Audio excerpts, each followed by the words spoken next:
नामांकन संस्कार, यज्ञोपवीत संस्कार, पाणी ग्रहण संस्कार और मृत्यु संस्कार, केवल इतने की व्याख्या है तो 16 संस्कार। इतनी की जरूरत है, इतने में आपका जीवन है तो बता दिए गए।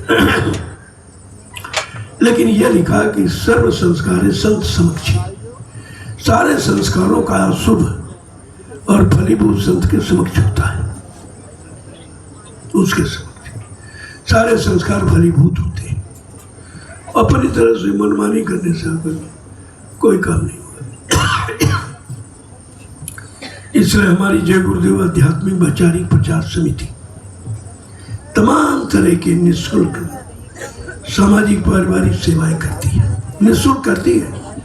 हिंदुस्तान का विश्व में कोई ऐसी समिति नहीं, उनका कोई ना कोई स्वार्थ जरूर लगा हुआ। लेकिन जय गुरुदेव आध्यात्मिक वैचारिक प्रचार समिति का कोई निस्वार्थ सेवा करती है। आदर्श विवाह सरकार ने आज तक केवल कहा है, भाषण दिया है, लेकिन चरितार्थ नहीं कर पाया कि दहेज प्रथा का अंत नहीं हो पाया। लेकिन इस दरबार में खुशी में तुम जो कुछ कर दो, लेकिन कोई मांगेगा नहीं, ये मांग जांच नहीं होती। तो पहला है आदर्श विवाह। इसके बाद जितने संस्कार हैं, नाम संस्कार है, मुंडन संस्कार है, निःशुल्क होता है, उसका कोई पैसा नहीं लिया जाता। इसके अलावा शाकाहार प्रचार, मैंने प्रचार का कोई पैसा नहीं लिया, जबकि जितने प्रचार आप मोबाइल में देखते हो सब पैसा नहीं, मगर वैसे कोई प्रचार ही नहीं है। लेकिन हमारा शाकाहार बने के प्रचार का कोई खर्चा मैंने किसी से नहीं मांगा, जबकि सबसे अच्छा और सबसे बड़ा और समय के अनुकूल यही प्रचार होना चाहिए। इसके होने से सब काम हो जाएगा। इसके बाद आवासीय व्यवस्था, यहाँ किसी से कोई किराया नहीं मांगा जाता, रोटी का कोई पैसा नहीं लिया जाता, बिजली पानी का कोई पैसा नहीं लिया जाता, आवा दवा का कोई पैसा नहीं लिया जाता। ये धार्मिक शिक्षा संदेश, इसका कोई पैसा नहीं। जबकि पुरानी कहानी किससे लोग सुनाते हैं, कितना खर्चा है, पुरानी चर्चा का खर्चा कितना लंबा, जबकि वो समय निकल गया, आएगा भी नहीं। लेकिन इतना बहका भरमा दिया लोगों को कि उसका भी पैसा ले रहे। जो चीज़ आने वाली नहीं है, जो काम सामने होने वाला नहीं है, जिसका नंबर ही नहीं है, बातें सुना रहे त्रेता द्वापर की। अब आएगा सतयुग, आने वाला सतयुग है, चर्चा तो सतयुग की होनी चाहिए ना, वो नहीं होती। तो लेकिन ये जो समय का संदेश हो रहा, इसका कोई पैसा नहीं है, ये अमूल्य है, इसकी कोई कीमत नहीं अदा कर सकता। अब कुछ समय बीतने के बाद ये आपको मिलेगा नहीं, फिर आप दौड़ोगे भागोगे। जब आपत्तियां, मुसीबत, बीमारियां, देवी प्रकोप, दुर्घटनाएं आपको घेर लेगी और कोई तुम्हारा सहयोगी दिखाई नहीं देगा, तब तुम महात्माओं की तरफ दौड़ के आओ। तो महात्मा संदेश देंगे, वहाँ पहुँचोगे तो और आगे निकल जाएंगे, फिर वहाँ दौड़ोगे फिर आगे निकल जाएंगे। कहा है 400 किलोमीटर तुम भागोगे, फिर ये संदेश जो आज मुफ्त में दिया जा रहा, ये सुनने को नहीं मिलेगा। ये नहीं, आपके पास भी समय, मेरे पास भी समय नहीं होगा, क्यों व्यवस्था जब लागू होने लगेगी तब ये समय कहाँ रहेगा बताने का। बताया तो पहले जाता है, व्यवस्था बनाने के पहले ये सब आपको बताया जा रहा कि ऐसी व्यवस्था का सूत्रपात होने जा रहा। आप सब लोग समय से जाग जाओ, समय से खड़े हो जाओ, सक्रिय हो जाओ और समय के कलयुग के इतिहास में अपना नाम दर्ज करा लें आप ही, क्योंकि इतिहास कलयुग का तो बना नहीं, अभी बनेगा। हर युग का इतिहास बनेगा तो कलयुग का भी नहीं, लेकिन कलयुग का इतिहास कोई बना नहीं सकता। ये सर्वप्रथम पहचान है कि कलयुग का इतिहास कौन बनाएगा। और बाबा जी ने वादा किया कि मैं कलयुग का इतिहास बनाऊंगा, मैं सज्जू को भगाऊंगा, यानी सज्जू को लाऊंगा, कलयुग को भगाऊंगा। ये सब संकल्प है। इतना बड़ा संकल्प जिसका है उसे भाई रोक कौन सकता, और उस संकल्प को दूसरा कोई पूरा भी नहीं कर सकता। ये झूठी आवाजें कोई लगावे, पहले भी लगाई, हिरण्यकश्यप ने लगाई, रावण ने लगाई, हम ये करेंगे, हम भगवान हैं, हम खुदा हैं, सबने तो कहा है, लेकिन कौन है उस समय ने बता दिया। ऐसे आज कितनी दुकानें लगी, सब अपनी बड़ी बात करें, लेकिन काम उनके द्वारा नहीं। उनके पास काम की बात नहीं, दाम की बात है। पैसा दो, सेवा दो, मेंबर बनो, सदस्य बनो, ये चंदा वो चंदा, इसके अलावा कोई काम की बात नहीं, क्योंकि काम उन्होंने कभी किया नहीं, काम का उनको अनुभव नहीं है, काम कैसे होगा ये जानकारी भी नहीं है। तो आपको सब समझना चाहिए। जय गुरुदेव। अब आपकी इच्छा है तो जरा मिले आप, लेकिन दो को दूर से। मैं कितने दिनों से आपको करके बता रहा था, मैं दूरी से प्रणाम करता हूँ, मंच पर आता हूँ तो प्रणाम करता हूँ, जाता हूँ तो प्रणाम करता हूँ, कहीं मिलता हूँ तो हाथ जोड़ के प्रणाम ही करता। प्रणाम का प्रणाम आशीर्वाद होता है, आशीर्वाद चाहिए, प्रणाम करो। ये ऊना छूना, ये कागज पत्थर कलेंडर को छुआ जाता है, चेतन को नहीं। चेतन को माना जाता है और मर्यादा के साथ तो रहा जाता है, तो चेतन का लाभ आपको मिलेगा। मैं भी आपको प्रणाम करता हूँ, आप भी करो। और प्रणाम शरीरों को नहीं है, आत्मा से आत्मा का प्रणाम है कि आत्मा ही एक है, एक ढेरी की है, एक मालिक की है और एक ही जगह जाना है।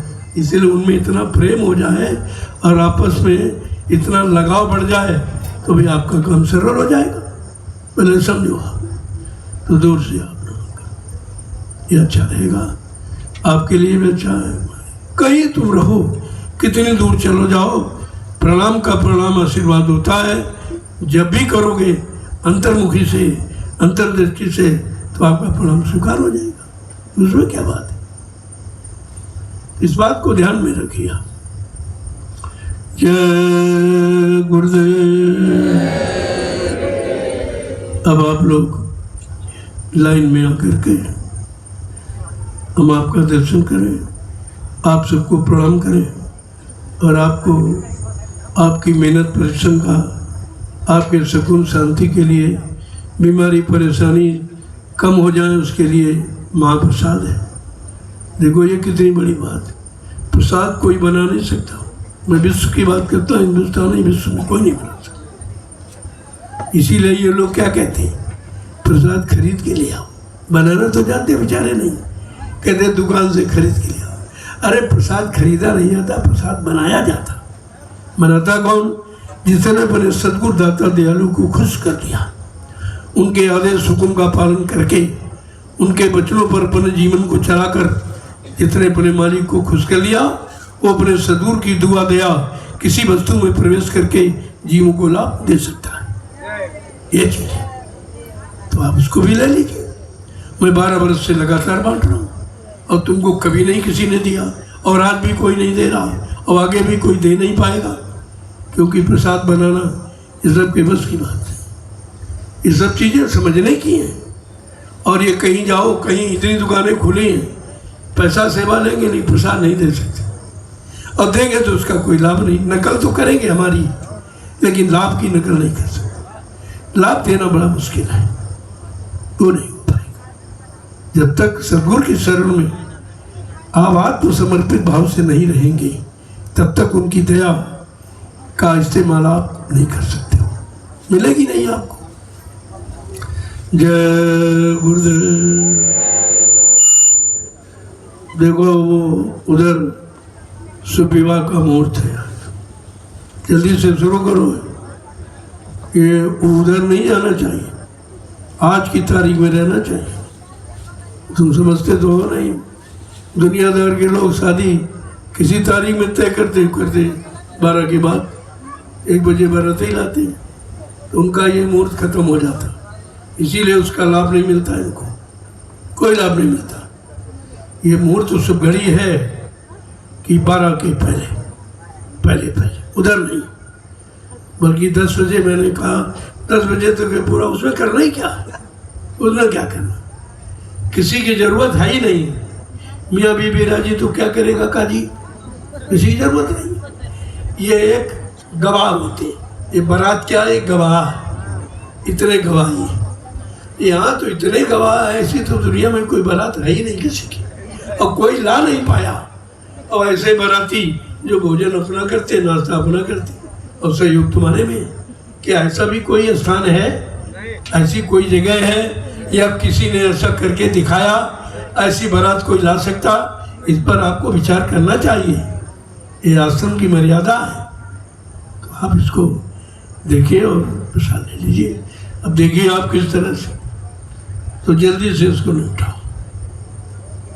ये श्लोक की बात, पर लोक की श्लोक की नहीं, श्लोक की वो श्लोक लिखा हुआ है, इस श्लोक। अगर इस श्लोक में रहना है तो भाई इसकी बात मानिए। तो 4 वेदों में 1 लाख श्लोक है, 1 लाख 80,000 कर्म कांड, 16,000 उपासना कांड, मात्र ज्ञान कांड के 4 लाख, इससे ज्यादा नहीं, 4,000 श्लोक है। और वो भी भौतिक जगत का, अध्यात्म के कोई उसमें कोई है ही नहीं, कुछ अध्यात्म की पहुंच नहीं है। तभी कहा वेद थके ब्रह्मा थके, थकी के शेष महेश, और गीता का जगम नहीं, वो सतगुरु का देश, वो तो उस देश से आते हैं जहाँ इनकी पहुंच नहीं, इनकी पैठ नहीं है। तो आपको तो समझना चाहिए। चलो फिर भी सामाजिक जीवन, व्यवहारिक जीवन, पारिवारिक जीवन को समझना चाहते हो, अब आप तो अनजान व्यक्ति प्रवेश ले रहे हैं गृहस्थाश्रम, उनके लिए संदेश हुआ है। अब वो मर्यादा के साथ अपनी मर्यादाओं को निभाएं। और जो पंडित जी आए हैं भाई, यद्यपि ये संस्कार नहीं है, इस संस्कार से कुछ होना है, कुछ नहीं। संस्कार जो संतों के यहाँ पर पड़ता है वो आध्यात्मिक संस्कार होता है, वो लाभकारी होता है। ये तो आप शादी विवाह करते हैं, उसी दिन विधवा हो जाती हो, कौन सा मुहूर्त था इनका, कहाँ श्लोक चला गया?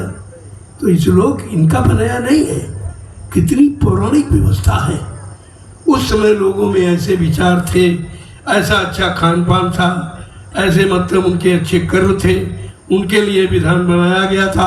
और विधान बनाने वाले ऋषि मुनि महात्मा थे, योगी थे, ये भोगी सब सुनाते बताते, इसीलिए तो उसका प्रभाव नहीं पड़ता, कोई प्रभाव नहीं पड़ता। इसलिए जल्दी से इसको निपटाओ। ये 7 शर्तें, और एक भी शर्त, जैसे राजनीतिक लोग शपथ ग्रहण करते हैं, ईश्वर को साक्षी करके एक भी काम नहीं, ईश्वर को भी नहीं डरते, उसको भी खा जाते, वो भी जेब में पड़ा ईश्वर भी उनकी। तो ऐसे से आप उम्मीद क्या करोगे जिसमें भगवान की धारणा नहीं? वो इंसान को क्या देगा? क्या इंसानियत उसमें है ही नहीं, वो इंसान को समझता ही कुछ नहीं है। तो जल्दी से इसको निपटाइए आप, मुहूर्त के अंतर्गत इस काम को कर लीजिए। हमारा तो प्रभु नाम से ही सब हो जाता है। जय गुरुदेव नाम प्रभु का बोला, काम हो गया, करना क्या होगा? जय गुरुदेव। अब आप लोग प्रसाद ले लो, तब तक वो लोग अपना उधर काम करें। मैंने सब कह दिया, बता दिया, अब हमारी जरूरत नहीं है आपको। अब आप जल्दी से इसको निपटाइए ताकि मुहूर्त के अंतर्गत जो काम होता है वो शुभ होता है। इसके बाद करोगे तुम जानो, तुम्हारा काम जानो। हम कोई शिकायत सुनने वाले नहीं है, बात हमने पहले बता दिया। चलो बाबा देखो आगे, जीवन रक्षक गुरु पूजा महान पर्व 7 जुलाई से 12 जुलाई तक इसी स्थान पर होगा, इसी स्थान पर होगा, मनाया जाएगा। जितने गुरु प्रेमी हैं, जितने धर्म प्रेमी हैं, जितने समाज प्रेमी, देश प्रेमी हैं, मैं तो सबसे प्रार्थना करता हूँ कि आप लोग आकर इस गुरु पूजा पावन पर्व में अपनी जीवन की रक्षा की सुरक्षा का संदेश जरूर सुन लीजिए। ये कहीं नहीं होता, ये कोई नहीं आपको सुनाए बताएगा। मनाते तो हैं, पर्व नहीं मनाया, गुरु को मनाया जाता है, खुश किया जाता है। वो कैसे खुश होंगे? और जिनका गुरु ही नहीं, वो किसको खुश करेंगे? भाई फोटो थोड़ी काम करेगी मौजूदा। अब इन्होंने तो प्रचार कर दिया, मर गए, इनको जानकारी कुछ नहीं है। ये चीज़ें कहीं मरने वाली हैं। जो काम करने है अपना काम करके जाएगा, तो उसके बारे में कुछ जानते ही नहीं हो क्यों कैसा काम करेंगे, किस तरीके से करेंगे, उनकी क्या काम करने की योजना है, कैसी भूमिका, तो आप तो कुछ जानते नहीं हो। जो कुछ कह दिया उसी से शोर मचाने लगते हो। तो अब आप प्रसाद ले लीजिए। जय गुरुदेव, जय गुरुदेव। देखो ये बाहर का जो मैदान गेट पर है, ये विद्यालय का प्रांगण है। इसमें कोई आवासीय व्यवस्था दुकान को अलाउ नहीं करेंगे। बाद में आपसे कहा जाए फिर आपको तकलीफ होगी कि हमको भगाया जा रहा। भगाया नहीं जा रहा, आपको समझाया जा रहा, आपको सहयोगी बनाया जा रहा। यहाँ भगाने की भावना हटाने की नहीं होती, समझो उसको। जब तुम ही लोग आदेश नहीं मानोगे तो दूसरे कैसे मानेंगे। तो आप ये व्यवस्था को समझिए। इसलिए दुकानें मैंने कहा पीछे लगा लो, पीछे, और एक साइड में दुकानें कर लो, एक साइड में आवास कर लो, बीच में रास्ता रखो तो मैं आपका दर्शन कर सकूं, समय पर गाड़ी से निकल सकूं। और कितनी बढ़िया व्यवस्था दिखाई दे। एक तरफ दुकान, एक तरफ आवास। थोड़ा पीछे हटा लीजिए। वैसे जो ये आश्रम की बाउंड्री है ये बिल्कुल सीधी जाएगी, यही सीधी जाएगी। ये विद्यालय का प्रांगण होगा। तो पहले से हम इसीलिए आपकी भाई थोड़ा अपना अलग मजबूत व्यवस्था बना लो, बाद में हटानी पड़े तो आपको तकलीफ होगी। तो व्यवस्था तो पहले से आपको मैंने बता रहा हूँ। और धीरे धीरे गुरु पूर्णिमा के कार्यक्रम के पहले कह रहा हूँ इसको उधर पीछे कर लो, पीछे हटा लो। आप जैसे इधर है ऐसे उधर बन जाएगा। ये चीज़ है, किसी चीज़ को मर्यादित ढंग से, व्यवस्थित ढंग से जब करोगे तो उसका लाभ तुमको भी मिलेगा और तुम सबको लाभ दे सकोगे। मैं हटाता भगाता नहीं हूँ, मैं तो एक व्यवस्था की बात बताता हूँ कि आगे ऐसी व्यवस्था बनने जा रही है, तो उसमें थोड़ा आपको परेशानी न हो तो पहले से उधर पीछे बना लो। और जगह पड़ी है, जगह कमी नहीं, जगह बहुत है। अब तुम यही हट जिद करो, नहीं नहीं यही तो, वो नहीं, वो व्यवस्था तुम्हारी नहीं है, वो व्यवस्था विद्यालय की है। इसलिए वहाँ से आपको थोड़ा पीछे रहने की बात कर रहा हूँ। पीछे थोड़ा बना लो, अभी तो समय है। गुरु पूर्णिमा के तो अभी काफ़ी दिन है, तब तक आप फिर से बना लोगे, फिर वैसे बन जाएगा। एक साइड में अपनी दुकानें कर लो और एक साइड में आवास, और बीच में रास्ता छोड़ दो। आने जाने का आपको भी आने जाना। कभी हमारी इच्छा हुई कि भाई देख लें आवासीय व्यवस्था कैसी है, दुकानदारों ने कैसी व्यवस्था बनाई है लोगों को आने जाने की, तो आपके लिए बढ़िया रहेगा। समझ लोगे तो आसान हो जाए, उलझ जाओगे परेशान हो जाओगे। जय गुरुदेव। अभी तो आप जहाँ लगाए कोई बात नहीं है, लेकिन अगर आप अभी से नहीं करोगे तो फिर कैसे कर पाओगे। तो गुरु पूर्णिमा तक ये व्यवस्था आपकी बढ़िया हो जानी चाहिए। और आगे जहाँ दुकानी वहाँ कार्यालय बनेगा, क्योंकि कार्यालय भी नहीं बने यहाँ आपका। बगैर कार्यालय के कार्य को सुचारू रूप से चलाया नहीं जा सकता, प्रेमियों को जानकारी नहीं मिल पाएगी। तो जितने कार्यालय हैं वो सब उसी लाइन में बना दिए जाएंगे, ताकि आपको जो आने वाले लोग हैं उनको सुविधा मिले, उनको जानकारी मिले। जय गुरुदेव। चलो आप लोग प्रसाद लो।